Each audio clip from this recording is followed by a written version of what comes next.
Come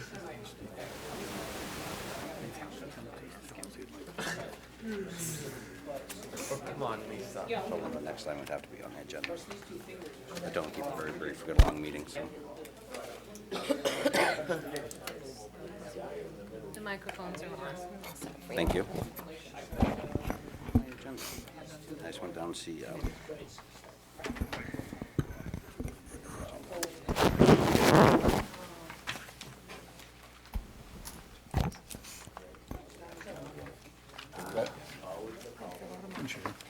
Yeah, I know. So I figured I'd bend it down now. I'm sorry, everybody has so much stuff, we're on encroaching on each other. No, it's all good. There it is. Dump this pen. I found it, Steve. Yeah, it was in the mess. Don't worry. Nicely organized. Everybody else set? Yep.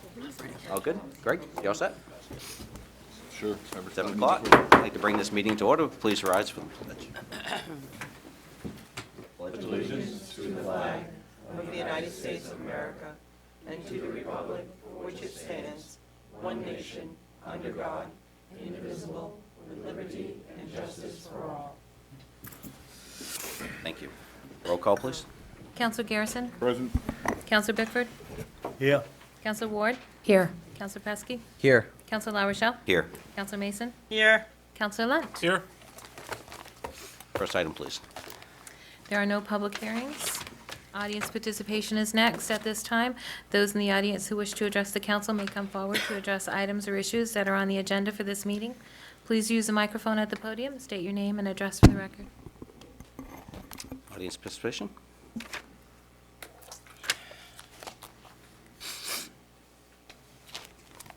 Good evening. I'm Steve Warren from the Trails Commission, and I wanted to just give you an update on the Trails Commission efforts and activities that we've got going on around town. We're for each of you. There are copies here for the public as well, if anybody wants one. We're developing a donation policy. The town charter calls for the Trails Commission to promulgate rules for the trail, and one of the requests that we have on occasion is for donations of benches and things like that. So we are developing a policy and a plan that will lay out where it's appropriate to have a donation placed and what the guidelines are. So this is developing the procedures involved in the public wanting to make that donation, and we have a request before us to accept a donation. So we need to get this into place, and we want to have public input into this, since a lot of people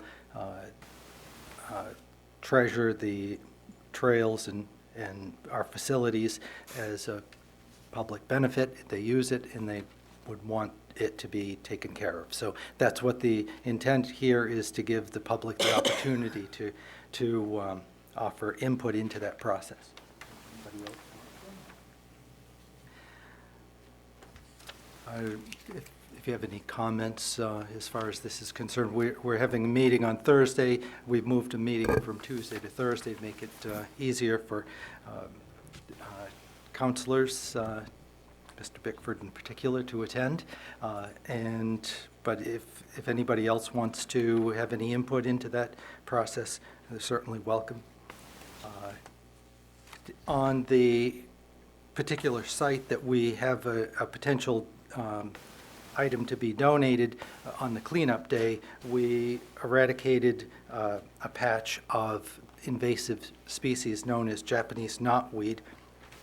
And we followed the guidance provided by Nature Conservancy and the state of Maine in the procedure, and we have avoided using any chemicals because it is close to the river. So if you get any feedback on that, we're very conscientious about protecting the environment. And if you have any questions, I'd be glad to answer those. And I could provide you information about the procedure that was used.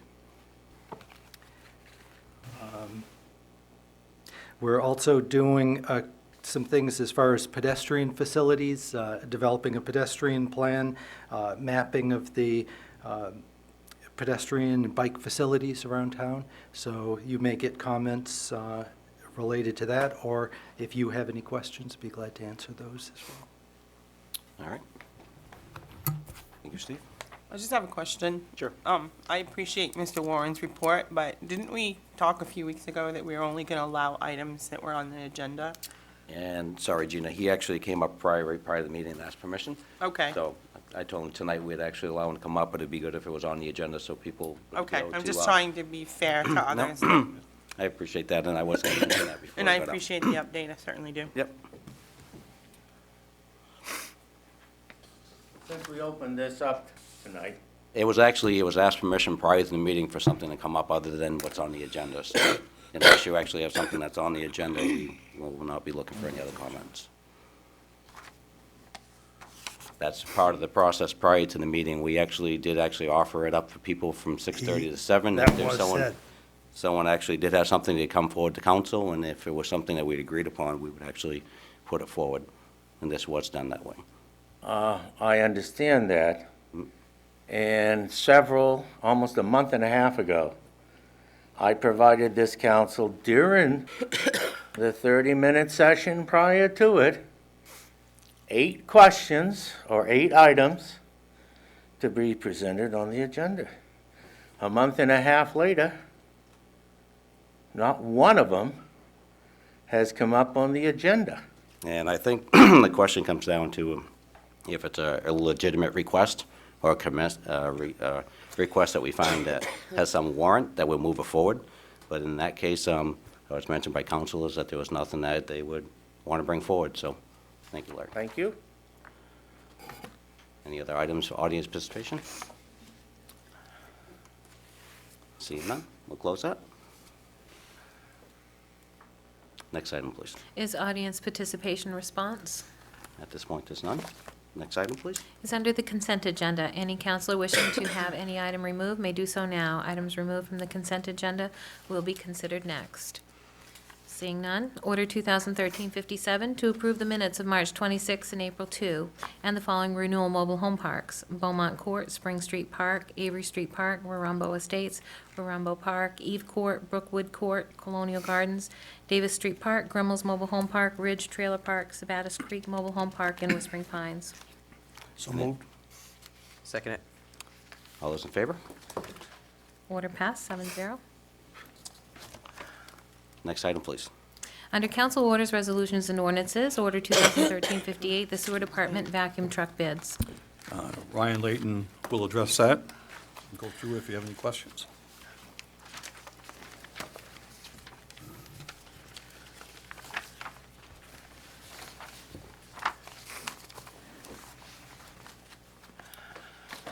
Sorry, too much stuff tonight.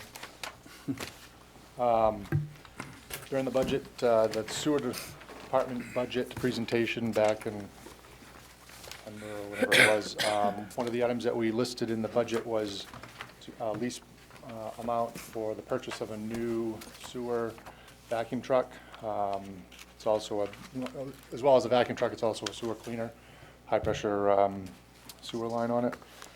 We put a spec out to bid, which is what was attached in your packet, and we received bids from CB Kenworth, CN Wood, HP Fairfield, New England Municipal, and Whited Truck Center. And there was, I included basically the bids that we received on that day on the memo summarizing that. The CB Kenworth bid of $91,000 was for just the cabin chassis alone. And Whited Truck Center was the same way. It was just a cabin chassis. We, as well as including the CN Wood, HP Fairfield, New England Municipal, who's firms that can basically supply the entire sewer cleaner as well as the cabin chassis. We did send the bids out to just truck manufacturers to see if, if they have relationships with anybody that can meet their spec. But basically, there's a lot to go through here because we received so many different bids because it's such a large piece of equipment with multiple setups. HP Fairfield, I'll start at the bottom and work my way up. HP Fairfield bid a demo unit, which was actually a tandem axle cab chassis instead of just a single axle, which is what was specified. And that unit price was $284,713. That originally we were kind of thinking, wow, that's a really good price on something that's, I mean, it's had 5,000 miles on it and a couple hundred hours. I mean, it was a demo unit, it had no use.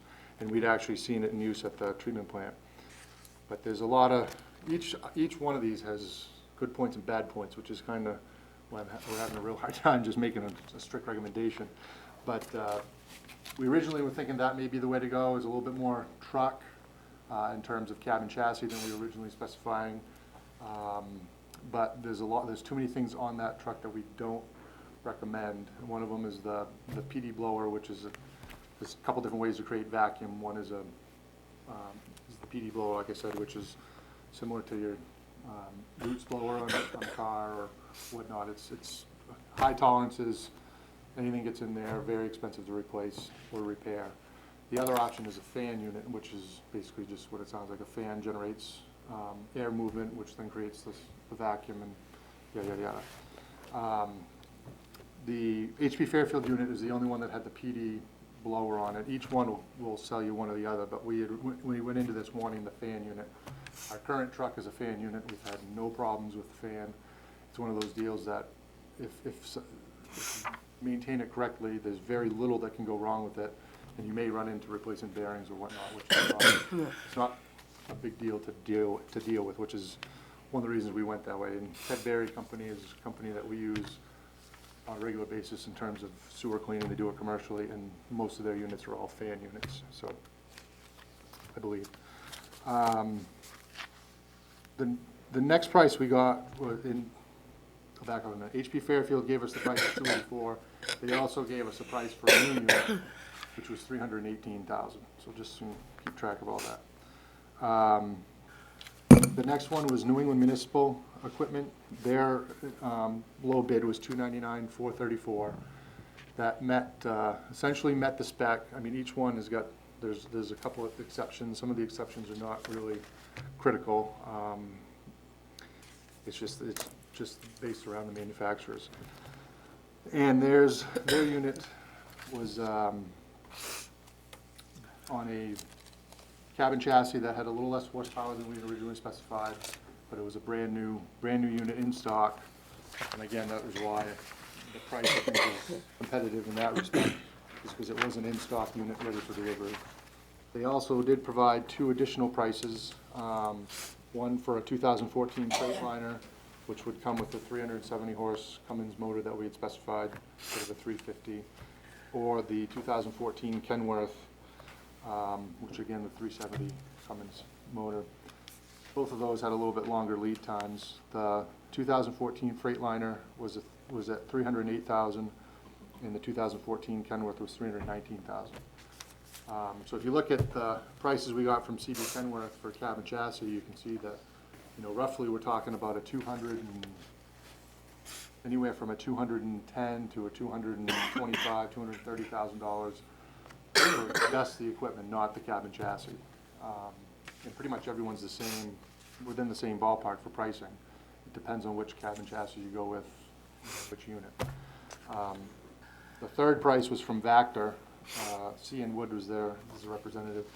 And theirs was what we had built our spec around to begin with. Auburn Sanitary District just put the same piece of equipment out to bid.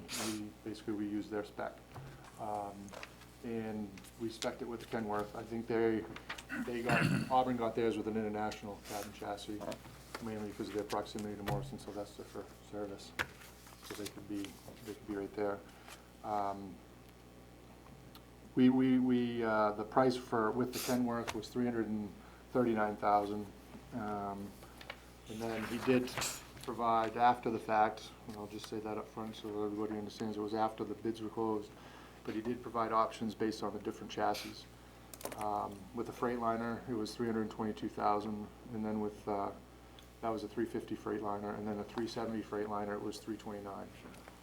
So essentially, we're looking, I think tonight for, I don't even know that we're looking for a definitive vendor on who to purchase from tonight. We're pretty much, based on all the information that we have and all the dollar figures we have, and the understanding that we do need to have the voters approve the purchase of this, that I think we're looking for just a dollar figure, and basically approval to move forward, put it out to warrant or referendum, for us to be able to then make the final selection sometime in June. Everybody get all that? Could you go back to the beginning and, no, sorry.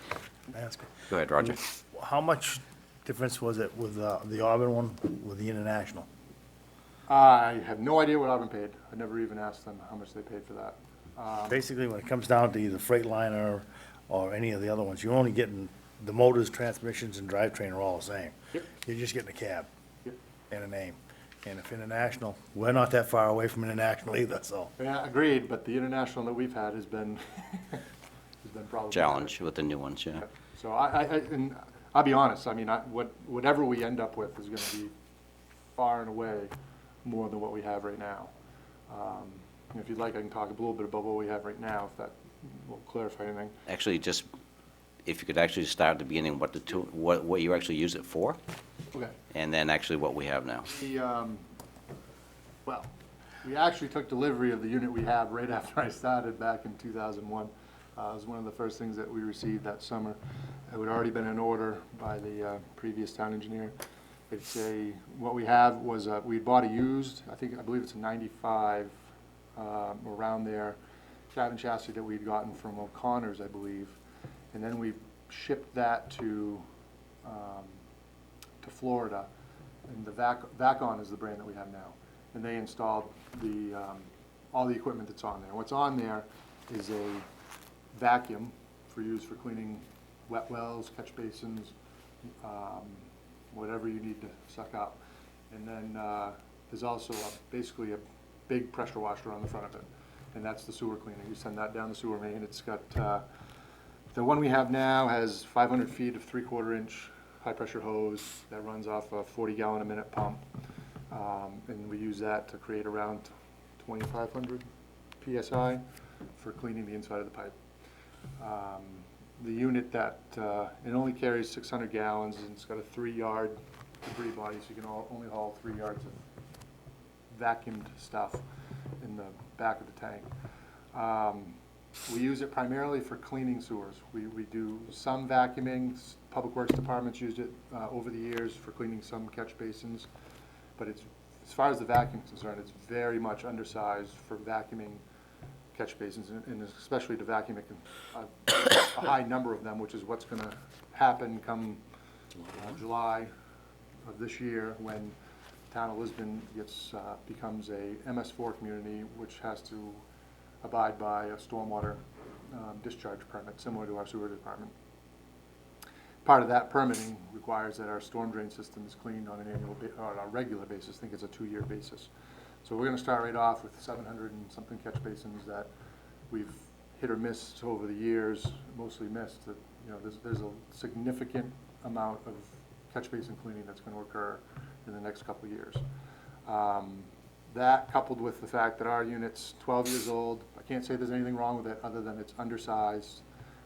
It's going to take forever for us to do the job that we're asking it to do, which is a lot of the reason why sometimes we end up hiring out Ted Berry to come in and clean some of our bigger sewer lines, especially stuff on 196, because they've got a lot more water capacity, a lot more hose, a lot more everything, and they can get a lot more done in a quicker period of time. And that's the biggest thing. This new unit will carry 1,000 gallons of water, the 10-yard debris body. We're talking about 600 feet of 1-inch hose running off an 80-gallon-a-minute pump. And it's going to be a significantly larger, I mean, still on a single axle, but significantly larger piece of equipment. I lost my train of thought.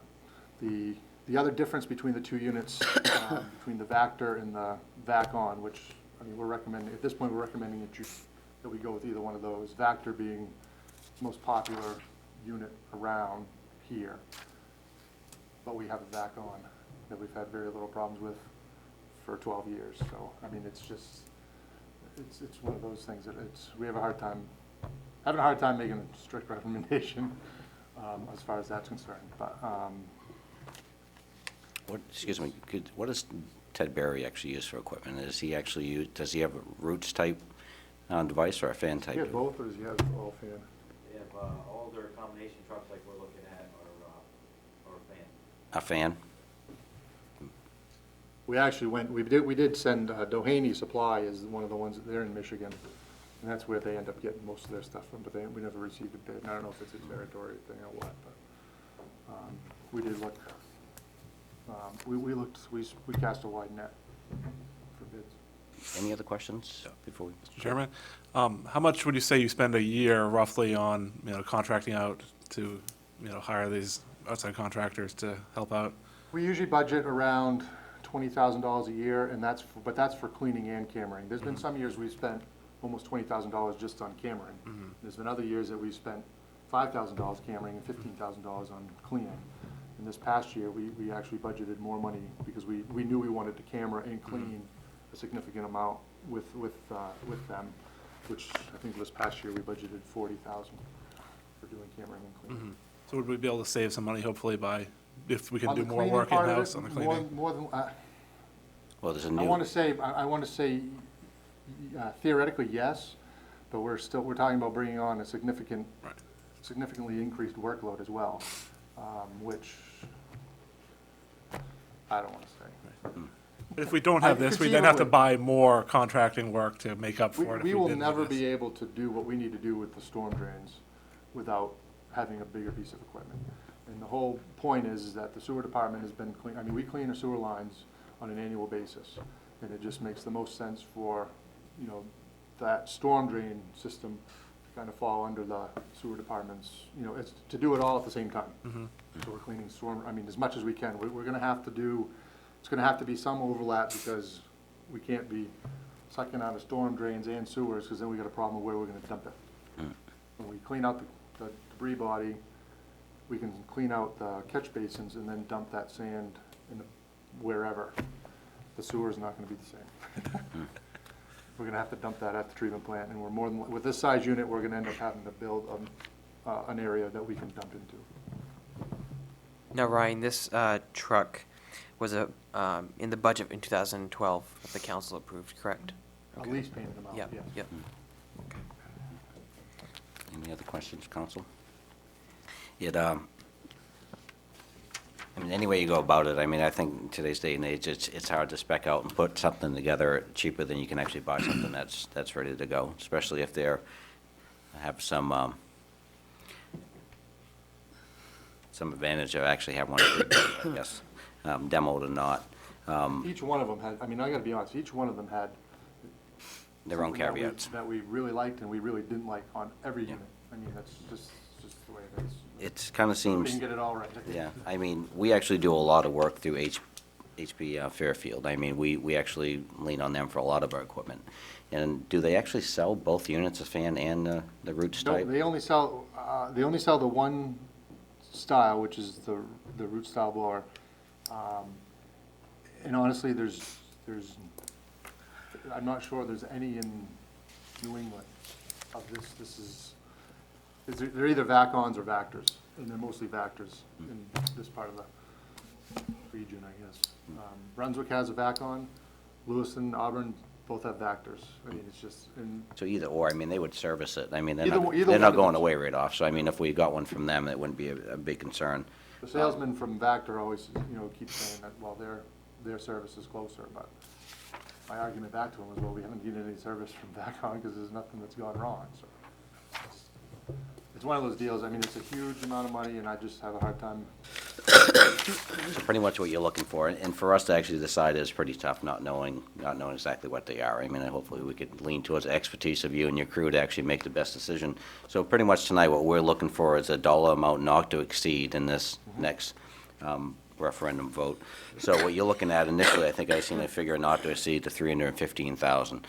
If you were to do that, that pretty much outrules any new chassis and new body. Basically, what you're looking at is demo units or. Oh, no, or- let me clarify that. 'cause Okay. I mean, if we went with 315, maybe that's the way to look at this. If we went with 315, we have the option of an in-stock VAC-on at $299 or an ordered 2014 VAC-on with the Freightliner of $308. And I did get some additional pricing again after the fact, and I don't know, that's something we can, I guess my biggest thing is that we know what the amount is and we can negotiate with the two vendors that we're looking at between now and the time, if the vote, to find out the vote's approved, to really hammer down an idea. But then we do have three options from C and Kenworth as well. I mean, excuse me, C and Wood. But you believe that 315 figure would actually, and the lease payment that was approved in the last budget does actually fulfill that 315? Yep. Now, the trucks that you need to put together, I mean, those, if you order a cabin chassis and a body, and you mentioned Florida last time, I mean, are these costs pretty much all inclusive of the idea that would actually be delivered to us? Correct, Cost. with training, warranty, the whole nine yards. Okay. I mean, that was, again, when I first started, so I remember it pretty clearly the day we got that. Absolutely. And we sent the old one down the road, which was great. Now, the truck that we have now, is there any value to that, or is that something we? There is value, and we've been trying to peddle it around and get some input. I'm gonna, Freeport, honestly, is who we haven't talked to them directly, but we've heard from multiple sources that Freeport may be interested in it. And we're looking at possibility of selling it for somewhere between 30 and 50,000, I'll say, just for grins. 'Cause Yeah. we really don't, I can't say. We haven't had any offers. And use that to help offset the, Well, I mean, I'd love to make a next additional lease payment with that. Either that or use it towards building what we need to do for our, a dumping station at the treatment plant where we can dump the debris body when we've been using it to clean sewer stuff. I do have one Sure, question. When we talk about getting a bigger truck so that we can, and bigger equipment so that we can get more done, will this preclude the need totally to use outside contractors? No, there's some instances where that we'll still have to use them. I mean, it's, do you see us cleaning the septic holding tank with this thing? We could probably have Tidbury assist us clean it, get it done, maybe half the cost. But there's no cameraing. That's Steve. Right. That's, Steve Avioli is the operations manager at the treatment plant. I think most of you met him on the tour. I just, he's piping up back there. Just to be clear, I mean, this is, it's a pressure washer and vac, there's no cameraing, so if we were to have to get camera people in, it would be a different. We different, can, yeah. well, a camera system would be almost the same amount of money as one of these to get the ones that they come in with. I mean, they spend some significant money setting up their trucks to do this kind of work. That kind of work, I should say. Yeah. All right, a lot of information, I think the idea, once it gets approved, the idea of being diligent, and the idea of just figuring out exactly what the best procedure would be. Any other questions from Ryan at this point? If not, thank you, Ryan. Welcome. Do you want to make a recommendation on funding, or are we going to do that on the special municipal referendum? Actually, we could actually do that now under this order, couldn't we, or Yep. should we? I think we could do that and then move right down to the special referendum Okay, warrant and cover that. okay, but we can actually make a motion on this order to actually approve that money. What I would entertain is a motion to use a $315,000 figure for being a maximum limit for the sewer, not sewer, but actually sewer department vacuum truck. I guess it's not just sewer department, but actually for the runoff too. So I entertain a motion. I'll make the motion. I'll second. Okay, basically, we're voting on a $315,000 limit for the sewer purchase of the sewer truck, which is covered under our last lease payment agreement that was approved in the last budget. All those in favor? Order passed, 7-0. We do not have a special referendum warrant available tonight.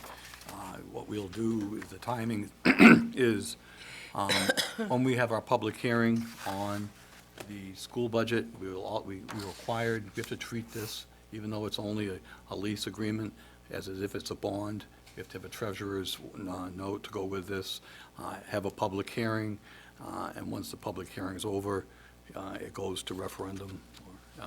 What you'll approve tonight is a resolution supporting the issuance of permanent financing, so we can move forward with this. Should we bring that up now, or can we just bring that up in order That's- as we go through? That's Order 2013-61, to approve the resolution supporting the issuance of permanent financing. Just wait. Why don't we wait? We'll just do it in order so it won't be confusing. All right. Next item, please. So Order 2013-59, the sewer main lining for Route 196 and Center Street. Ryan, You're what's up. on that again? Don't go away. Most of you may remember, before they did the paving work on 196, we had a sewer line that we had inspected and needed to repair. We went through all kinds of options and alternatives with pricing associated. We finally settled on lining the project with Eastern Pipe Service. They were able to do the 12-inch portion of the sewer main and a 8-inch portion, but there is a section roughly 333 feet that they were not able to do. They tried twice on 2 separate occasions to line, and it was an area, there's a transition from an 8-inch section to a 6-inch section, a 6-inch to 8-inch, excuse me. So what we did is we went back to the other bidder that we'd received the price from, which is Lane Inliner. And they're actually the same firm. It's had a couple different names since then, but that line, the sewer main, first section of lining that we ever did, which was by the bowling alley on 196, when they did that end of town, basically from the bowling alley down to Davis Street.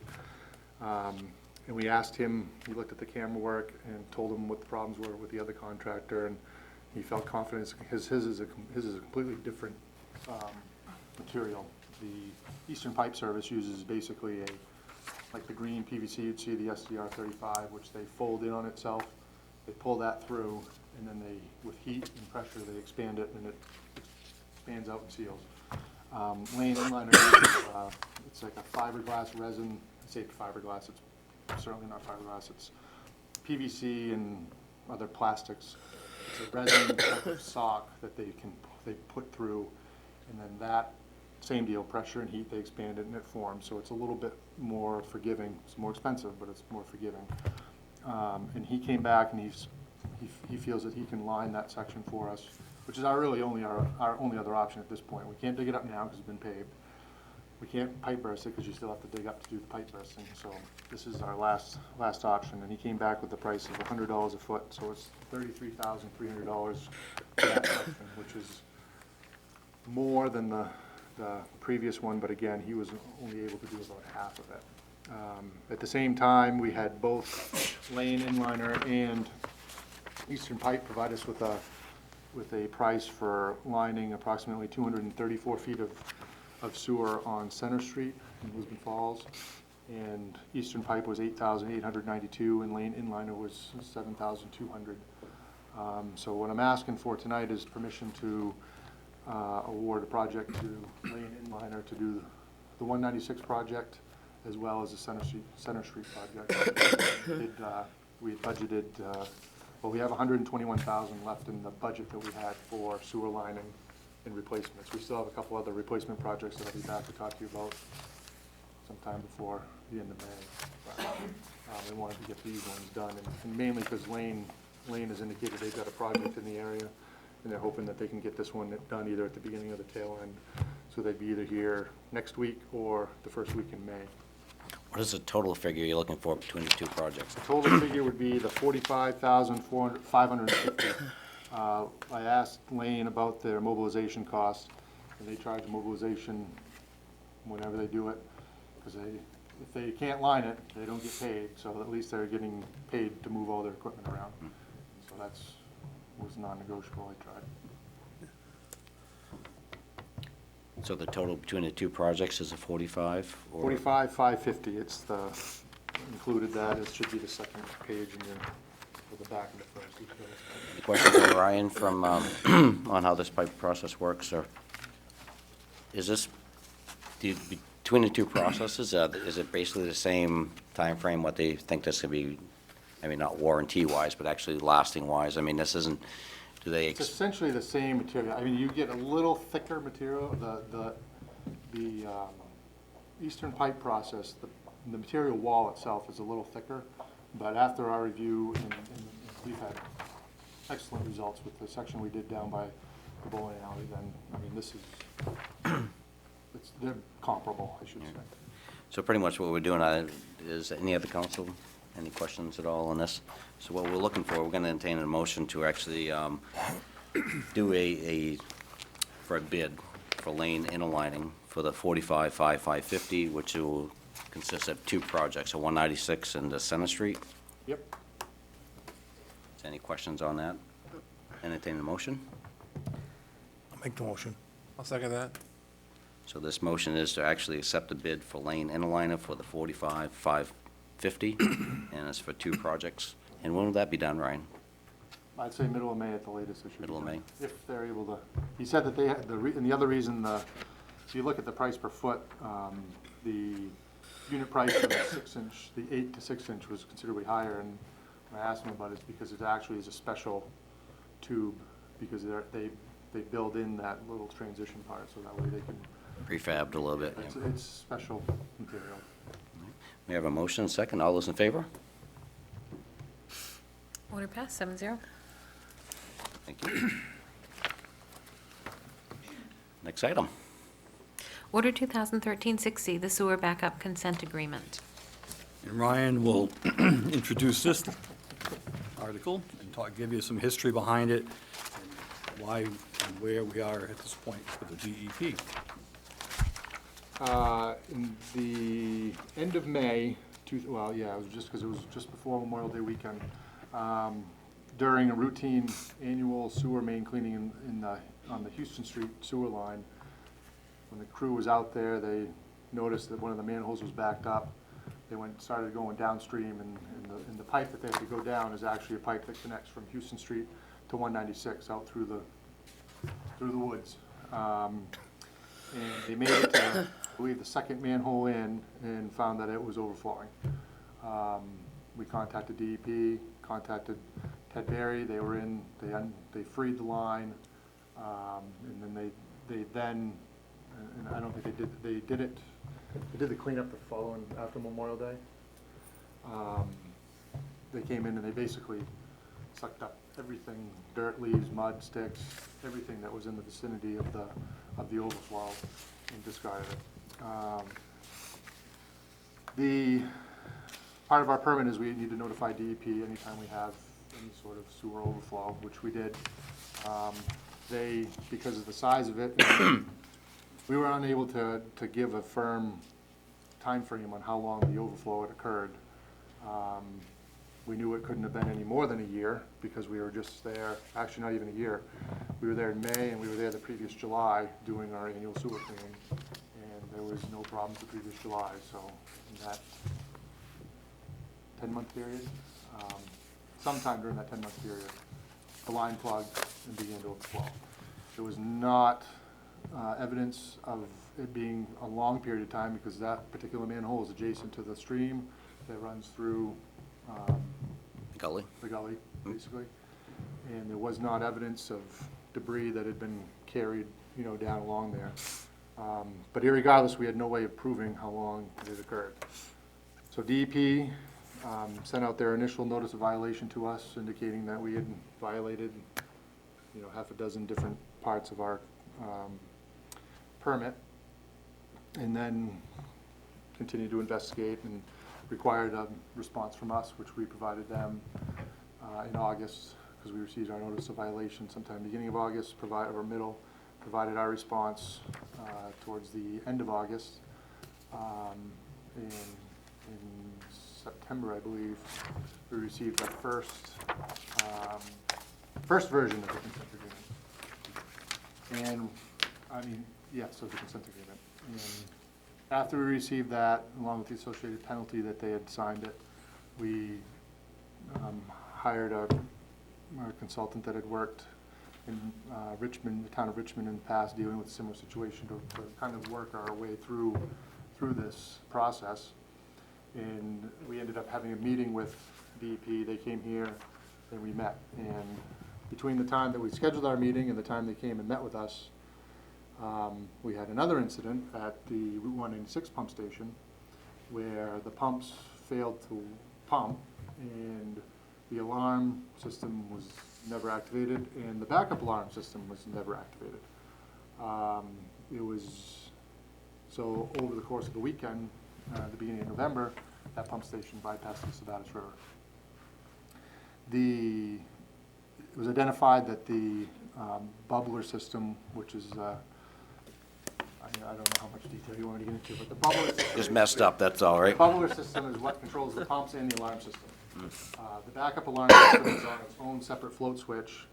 Basically, that once the level got to, just like your sump pump, once the level got to a certain point, it tips over that float, and then it's supposed to activate the secondary alarm, which is a loud siren and a flashing light right there on the pump station. And usually, when it's happened in the past, PD or the neighbors or somebody will Hear it. call us. Yep.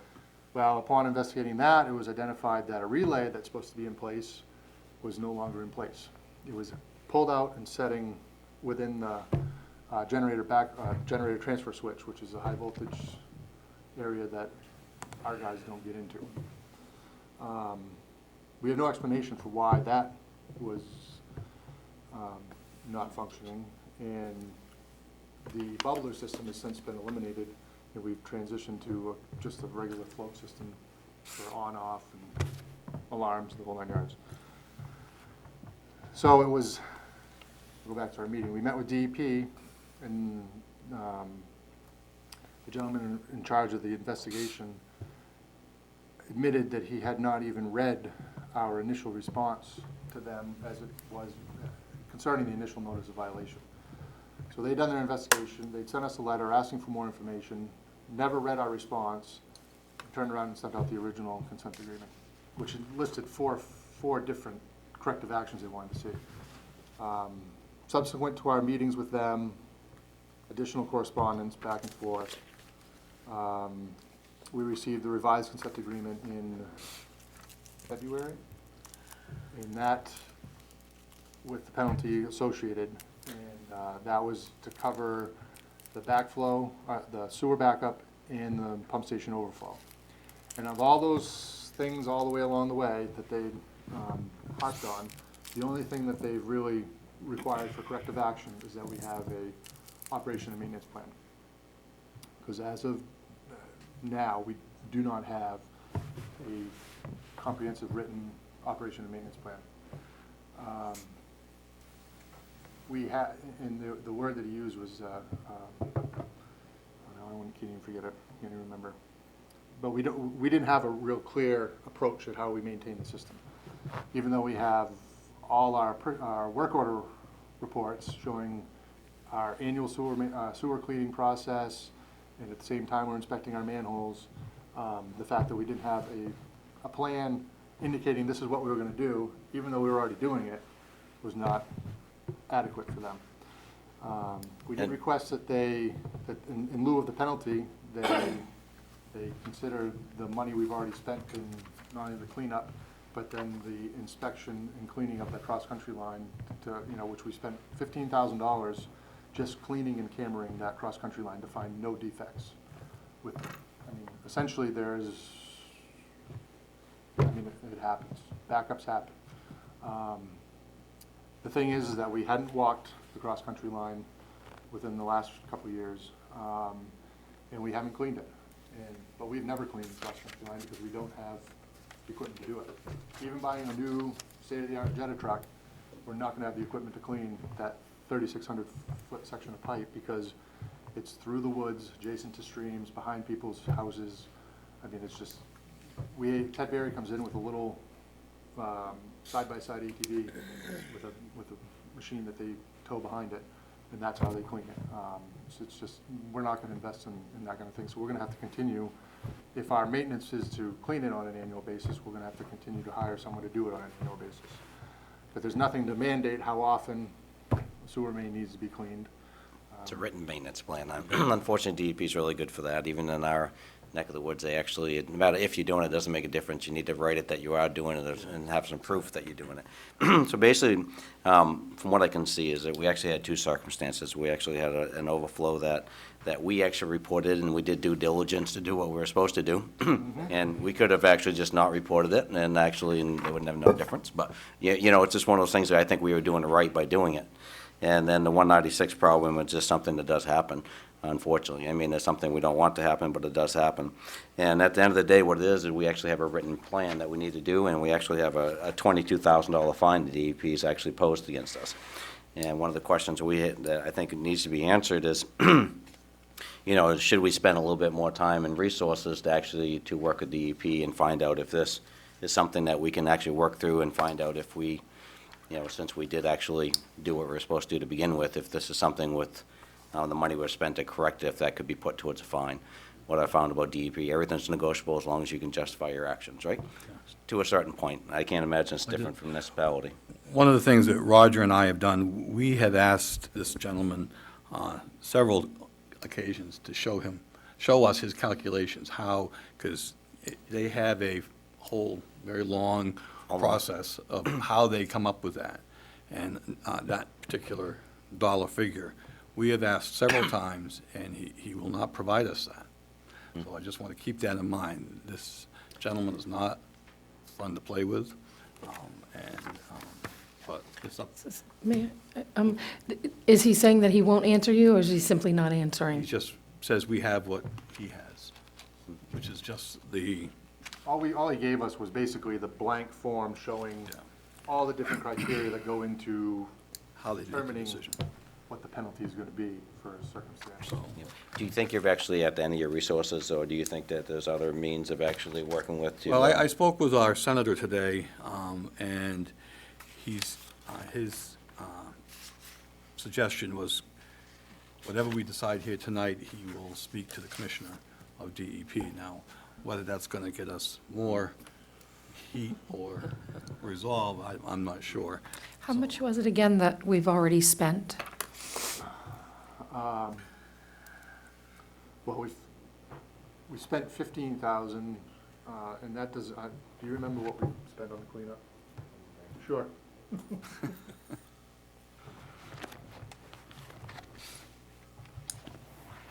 Yeah, Steve Avioli, Operations Manager, Sewer Department. We spent $15,000 on the cammering and the cleaning of the cross-country line. The initial cleanup from the spill was approximately $7,000. So we're basically $22,000 into what we've done between the cleanup and what they've required us to do so far. The question, I guess, the gentleman that we hired from that does, I guess, represent Richmond sometimes in these cases, where does he actually feel that we are at this point? Is this just par for the course that you do what you need to do and you get slapped and you just hope it doesn't happen again? I mean, it sounds like he actually had some background in. We did, it was actually a she. She, excuse me. We actually kind of exhausted that avenue. We were at the point with, we stopped spending any money on the consultant because we were at, we hadn't spent much to that point, and we hadn't seemed to have gotten anywhere either. And we were at the point where we were evaluating, I don't know, the, one of the options that was brought up by the DEP inspector was that they have alternatives to the fine. And we could do I can't remember the letters now, but we could do an environmental project, essentially, the rehabilitation of a stream or something along those lines. But it's a Fixing a project dam. that needs to be. Fixing a dam. It's a project that needs to be approved by them, and it can only be for a certain percentage of the actual penalty, and we still have to pay the penalty.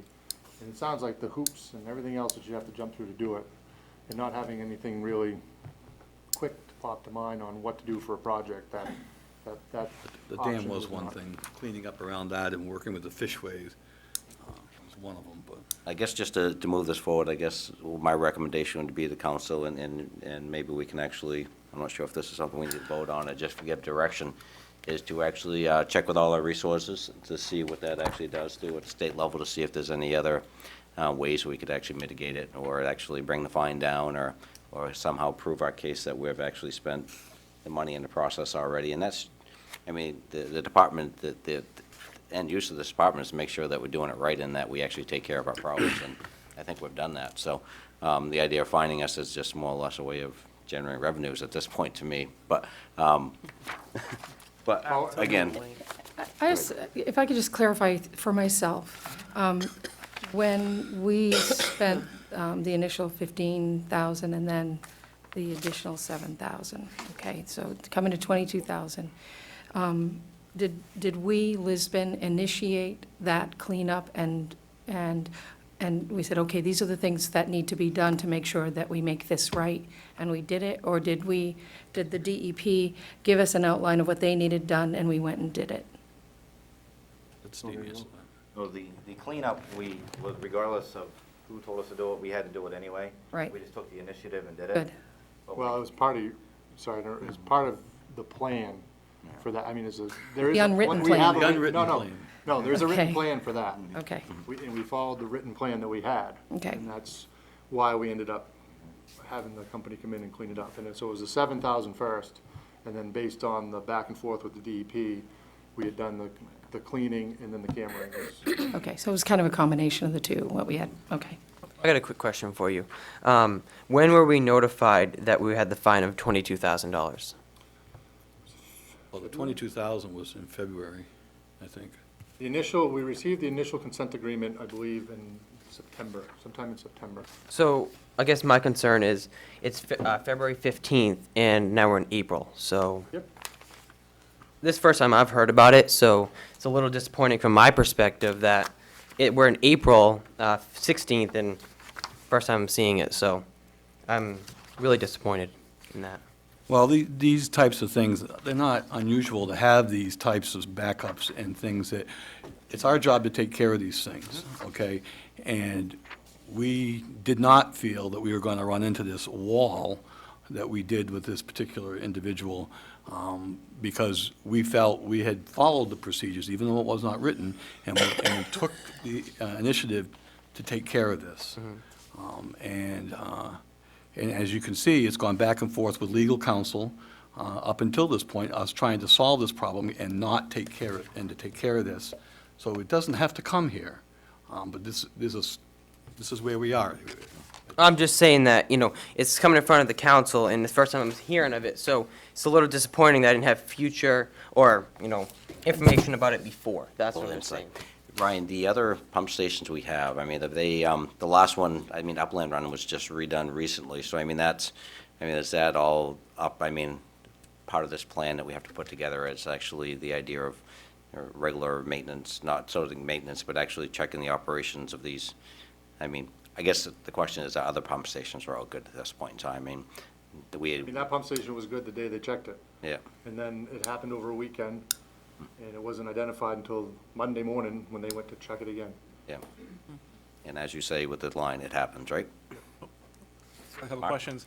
Following up on that idea of inspections, I mean, you say it was checked, a couple days before, but obviously the electrical system that was in there had been deactivated for the alarms. So have we checked all the alarms with the, electrician, made sure those are all in working order on all those pump stations? Yes. Okay. And I had another question here. That's in the cross-country area there where it's, it's not following a street. How many other areas do we have that are like that where it's cross-country lines? There's 9 total, including that one in town. Have we been maintaining all those at the same level or better, hopefully, than that? Or do we need to develop a plan for maintaining cross-country lines? This incident actually pushed us forward, and all the cross-country lines in town have been cleared and inspected. Okay, so we've got all the paperwork and stuff to go on those lands. I know that was part of the problem that was, Yeah, we said that we didn't have authority to go on all the places there. Well, it wasn't clear. I mean, we'd have, Roger would say we'd have prescriptive rights to be there since the sewer main's been there for so long. But, I mean, the truth of it has been, not to make any excuses, but the biggest thing has been manpower shortage. And it's been Steve and one other guy for most of a year. And then we've just recently gotten up to full capacity as far as 4 full-time employees. So after Jerry Campy left and Steve was promoted to his position, did we fill that position with another person, or are we undermanned from where we were? We still had 4 people. Okay. but they were part-timers, because there was question marks on how long, people that were currently employed were gonna be out, or whether or not they were coming back or not. We didn't fill any positions until we knew for sure. But we're back now where we should be in staffing. Correct. Typically, our sewer department works pretty well, so I mean, it's just this type of thing happens, and unfortunately, it's, if it wasn't for the fine, it wouldn't be a big deal, we'd be moving on and just making things happen. But I guess, again, that if there's any different direction from council, I would think that we'd just look at all our avenues, and then if we lead up in the same circumstance, then we'll just have to pay the fine and continue on, but, Well, that was the big Yeah. question, was whether or not we continue with going, pursuing the legal avenue, which is gonna cost money, or do we cut bait at this point and pay the fine and move on, or I would, what? And I would that's- actually see if our representation he's offered actually to do does that, anything so- to see if there's any other avenues, and if not, I think we'll have to just move forward, paying the fine, and hopefully it won't happen again, that's all. 2 questions. Sure. To piggyback off of Mark, did we find any other alarms that were inoperable? No, we did not. No? Good. Glad to hear it. The other question is, for the operation and maintenance plan, do we have an amended operation and maintenance plan yet? We in have a writing? draft right now that we're pulling together that has to be approved by DEP, once we finalize Well, I noticed they that. had an April 1 deadline in there, and that's going to be one of those things, as a government agency, they're sort of particular about. Well, So, that's. I just wondered, that's all right. Those dates have been, as things have progressed, those dates have been updated based on, Okay. on the back and forth conversation. I mean, the original plan was supposed to be in January, the end of January, and we've, by, continuing to have Nice. the discussions, it's been amended each time. I have to say, after the tour that we had when we went to visit the sewer department, and Steve gave us a little rundown on everything that goes on over there, I feel pretty confident that, he's definitely an expert, and I felt really good about knowing that we have the right person over there. And I think the only thing that I think we all would like to see, and I don't speak for the council, just as people in Lisbon, is that, if we end up having to pay this, that we, move forward in a positive direction, make sure there aren't any other plans that we don't have in place, and make sure that we toe the line so that we don't have to pay the equivalent of some of our residents' annual income for a fine. Let's see. I just think that people have to keep in mind that we can't control what goes into the system.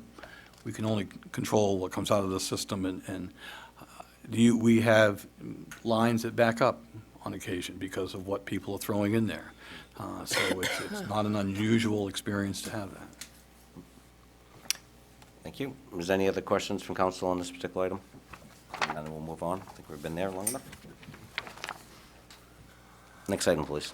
Order 2013-61, which would be the special municipal referendum warrant. Tonight, you'll be approving the resolution supporting the issuance of permanent financing and setting a public hearing date for April 30. You should have that. Did you need to read the front of you. resolution? Does council want Twyla to actually read the full resolution? Yeah, that's basically what we just Basically what we discussed, just right? went Just over. discussed, yeah. Yep. I'd entertain a motion to approve that. I'll make that motion of the $315,000 limit for the referendum I'll second that. question All for those the in favor? sewer truck. Order There will be a passed, public hearing 7-0. on April 30th, just before the public hearing on the school budget and our budget. So if anybody has any questions about this, they please attend on both initiatives. Both items. Next item, please. Order 2013-62 to approve the school budget validation referendum warrant as presented by the school department. You should have that as well. Packets. Way too much DEP stuff here. A lot of DEP stuff. The actual summary would be voted on by the school department, posted in the voting booth on Election Day. This particular article on the ballot does not contain a money Exactly. value. There's no dollar figures. This is basically just the idea of them asking if they would approve it. The dollar figure would be posted in a separate location. Yes, it So will. this is basically just more the question asking. for the voters to approve their budget. Yeah, and they also have to this year ask whether whether the voters in town want to continue with the referendum process for an additional 3 years. Questions on this? If not, I entertain a motion to accept. I so move. Second. Okay, pretty much what we're voting on is the school budget validation referendum warrant. Again, this doesn't have any dollar figures on it, it's just a warrant that would be posted for citizens to vote on. All those in favor? Order passed, 7-0. Next item, please.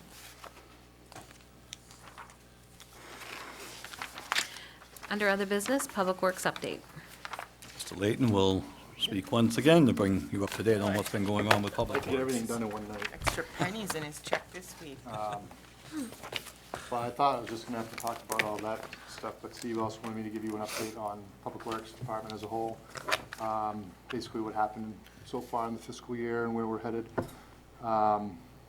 Last fall, the biggest project for Public Works was actually the 196 paving project. I know we really weren't supposed to have much to do with it. We spent most of the days, because they were working at night, raising, lowering manholes, catch basins, the whole 9 yards.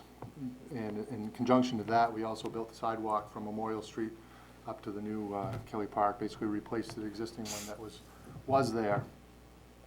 We also did grinding on 125 and did some patch pavements instead of just trying to fill the potholes. And we did do driveway culverts on the Fisher Road project in conjunction with Crooker, who did the bridge and the road replacement. We did pave Littlefield, Highland, Winter, Ferry, and Wing Street, as well as a couple other drainage projects all on the way during the summer.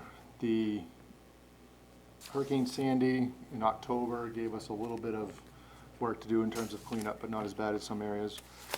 And this winter, of course, we had the blizzard in February, which was quite a task. And throughout this period, we've had one new hire, Jim Wag, who's been a great addition. A lot of experience, prior experience, as well as plowing and whatnot, as well as an excellent mechanic.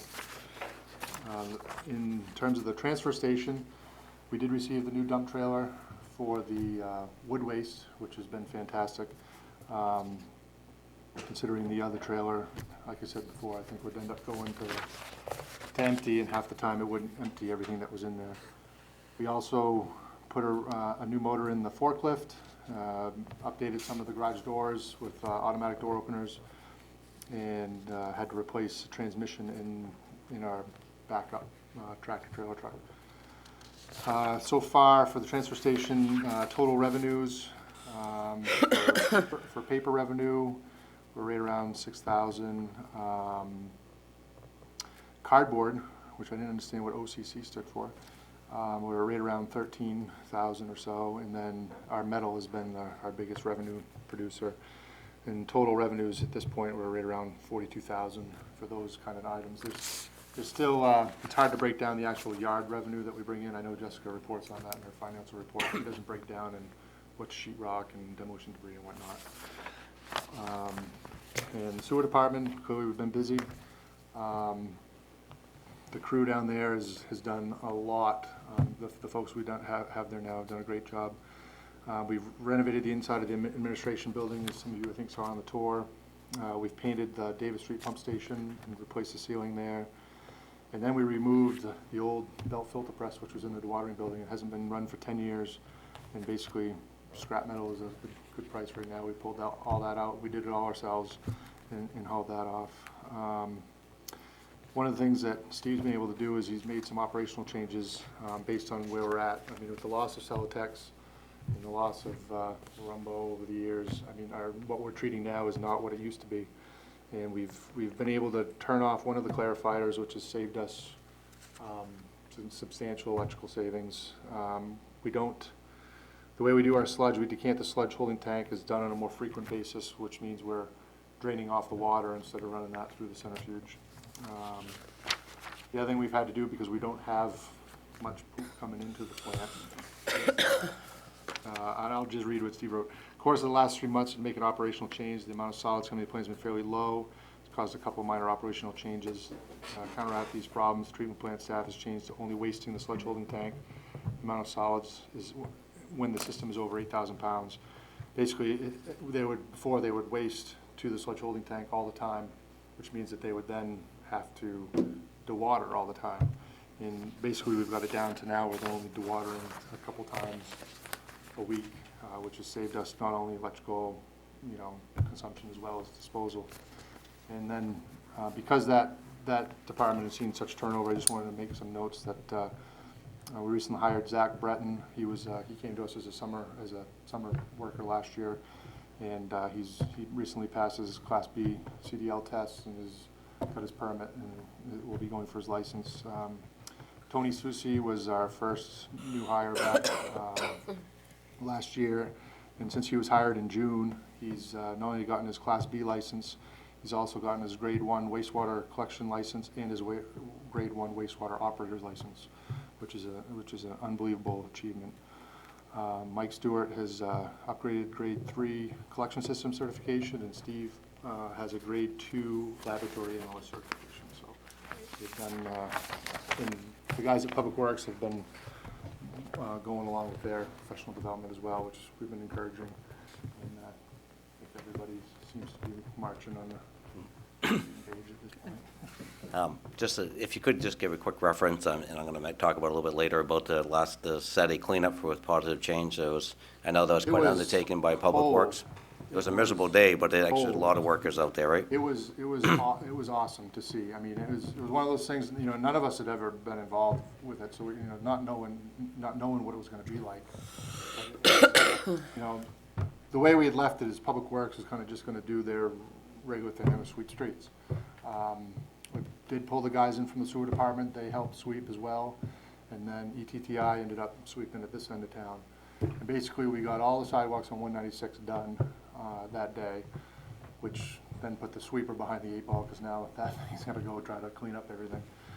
But Ross Cunningham, when he had the thing, and I, again, didn't know what to expect, but we started our, basically our normal time, but then, went over to meet with Ross just to see where we were at, and all of a sudden, just 9:30, this army of people, they just sent and spread out, and if you drove from one end of Lisbon to the other on 196, there was a group at Oak Street Park, there was a group right at the Welcome to Lisbon sign in Topsom, a group at Oak Street, another group at the intersection there by the school in 196.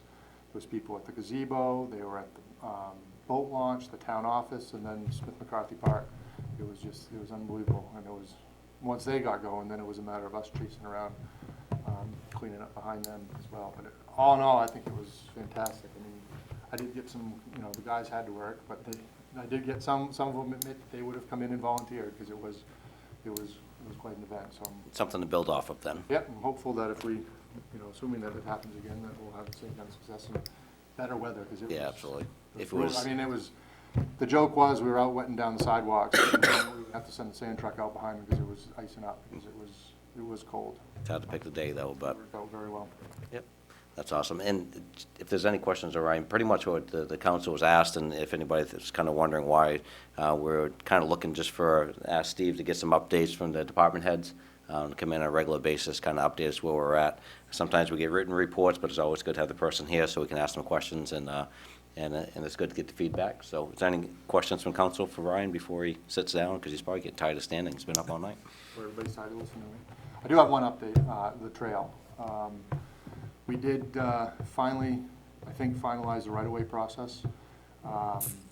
And we are in hopes to be out to bid finally in May with this project to be constructed this summer.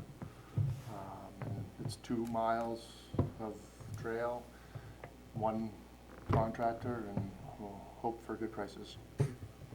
Good deal. Thank you. Thank you. Next item, please.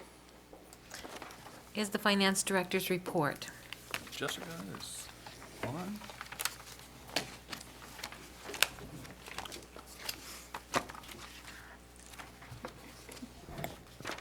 So before you have my finance report for the month of March. To summarize revenues for you, March brought in almost $172,000. This is primarily due to excise tax collection at $120,000 and state revenue sharing of $27,000. Public Works brought in $7,500 in yard items, which, as Ryan says, encompasses cardboard, metal, paper, etc. And Public Services brought in $5,500, primarily due to recreation program revenues. Excise tax is just over 71% collected, and this is right where we were last year at this time. I expect us to be slightly above our budget, as I said last month. End of our fiscal year, possibly looking between 20 and 50,000. State revenue sharing is at 71.5%, which is slightly below last year, where we were 72.9%. We were also on a budget of 830,000 versus 820. We are still looking for additional URIP money to come in the amount of 22,000 and homestead money of 60,000. That is all I have for revenues, unless you have questions for me. Any questions on revenue? And then you move on. Moving on to expenses, excuse me. The total expenditures for the month of March were $315,995. Of this, 47%, or $149,000, was related to personnel services, including wages, insurance, and benefits. Contractual services made up approximately 26% at $81,000. This is primarily due to winter public works of $20,000, our regular waste disposal fees of $13,000, streetlights of $10,000. We received a bill for revaluation services of $10,000.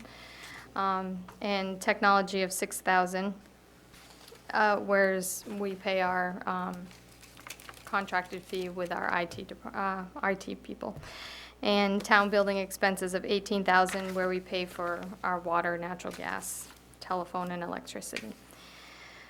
Repairs and maintenance and supplies came in at $48,000, which is 15% of your total expenditures. This is primarily due to fuel purchases of $30,000 and truck repair costs of $10,000, as well as library expenditures of just under $3,000.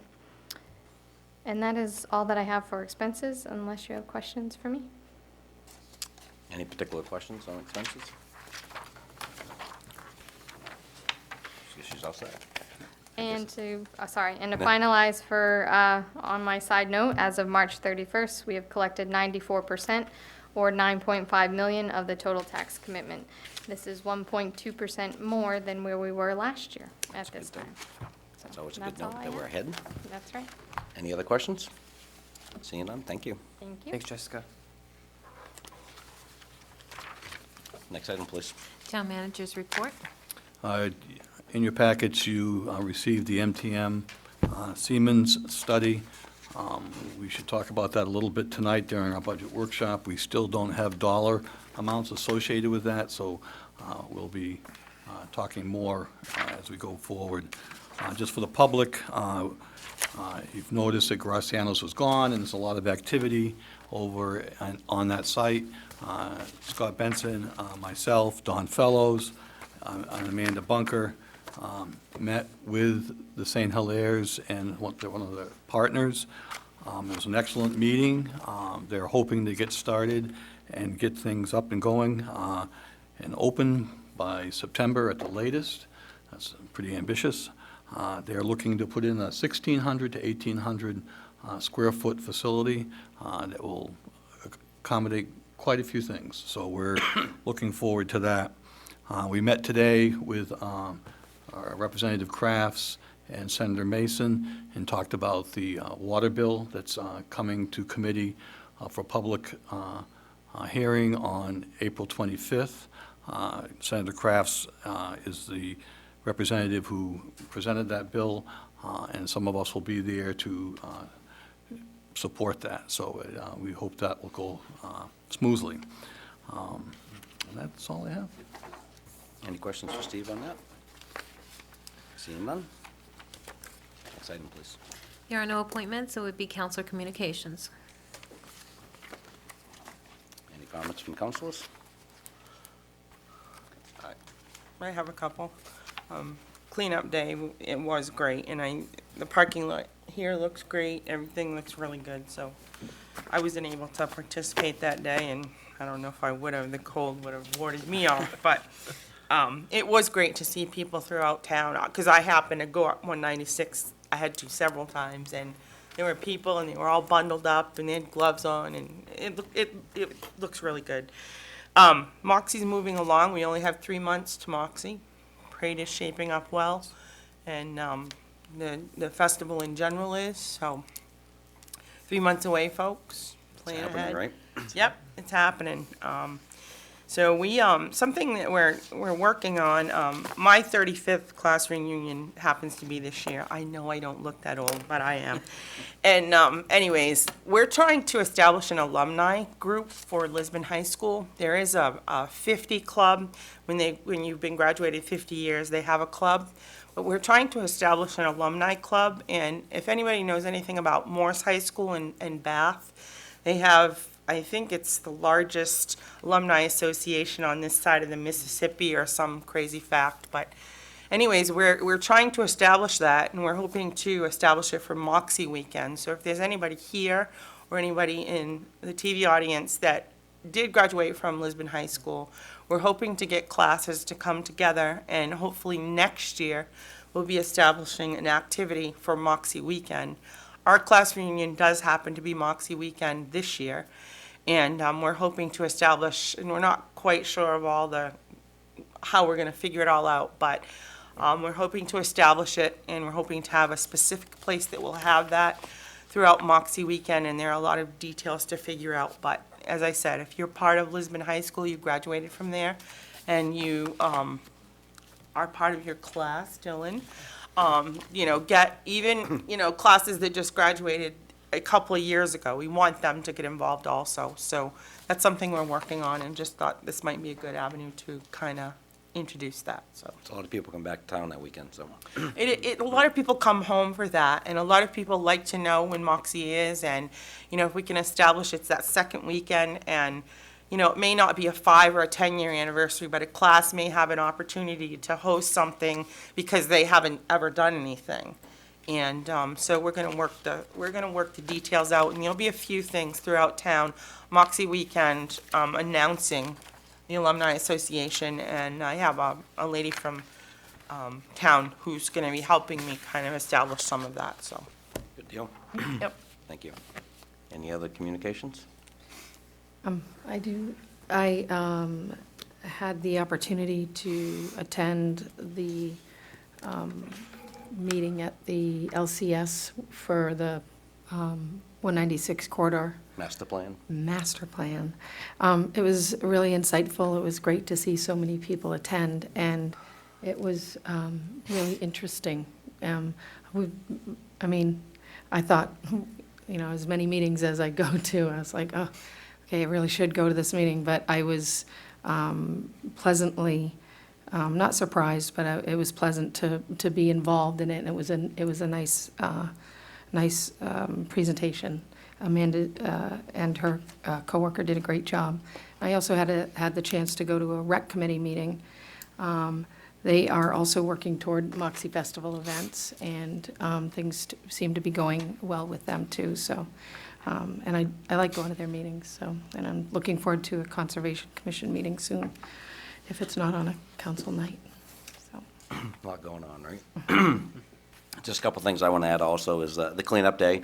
I wasn't able to attend, and I had to work that morning, but there was definitely well-attended. Ross did a great job along with the town. I want to give credit to everybody because the people are out there definitely earned their keep that morning. It was cold. Hot coffee, I think, was definitely the key factor that morning. But they did a great job, and I had a lot of great comments from people that drove through town and actually seen Public Works out there working and all the volunteers, and hopefully it's something to build on because it definitely shows a lot of town pride. The other thing I want to touch on, the same thing as the 196 Public Forum. I just want to thank all the people that came out for that. We actually had a pretty good attendance. It was actually really interesting. And it's nice to sit around a table and talk to people, not just picking on what's bad with this town, but actually ways to improve it and what we'd like to see it look like. And it's encouraging to people not just to, just kind of beat up on what we have, but actually kind of dream and look forward to what we could have. And it's not really a dream. It could be a reality. It's just unfortunately it takes a bunch of people to get together and plan it. and put a plan in place and actually work towards it. One thing about that night, they do give us plenty of examples of communities around us that actually have done it, and it's just a huge improvement in what they can do when people get together and make a plan and definitely fulfill it and make the town look a lot better. So everybody that attended, thank you very much. There's a lot of hard work going in. It's not done yet. We still have quite a ways to go, and with Amanda and her folks and the planning board and all the other folks, I'm sure we'll get this put together and hopefully have a master plan to work forward to. Any other communications? Seeing them, next item, please, Twyla. Is executive session orders 2013-63 to go into executive session per 1 MRSA, Section 405B, D, labor negotiations. I'll make that motion to go into executive session for labor negotiations. A second. All those in favor? Order passed, 7-0. And there will not be a vote on There this will coming not up? be a vote. We'll be coming back for a budget workshop, so Okay. directly after that. We should go probably in there. There's quite a few people who are Okay. going to stay. Yep. So, David, you're coming, right?